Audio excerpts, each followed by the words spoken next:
Welcome to Daily Lenten Reflection for Palm Sunday of the Lord's Passion. Palm Sunday is a celebration for honoring Jesus' victorious entry into Jerusalem. Prophet Isaiah declares that God has given him the tongue of a teacher.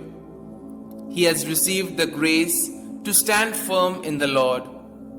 St. Paul tells the Philippians that being born in human likeness and being found in human form, Jesus humbled himself and remained obedient unto death on the cross.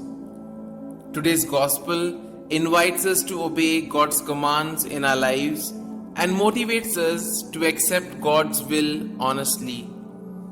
The Gospel describes Jesus' suffering and death on the cross.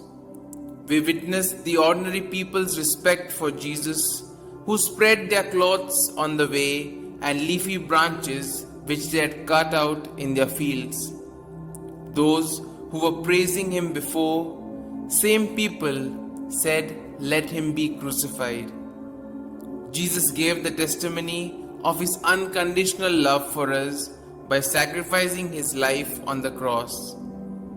Jesus offered his life, obeying his Father's command.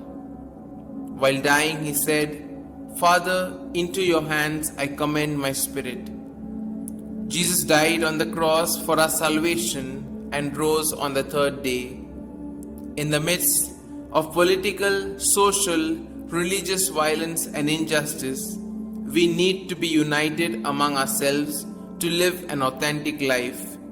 Hence, we need to be obedient just like Jesus was obedient to the Father.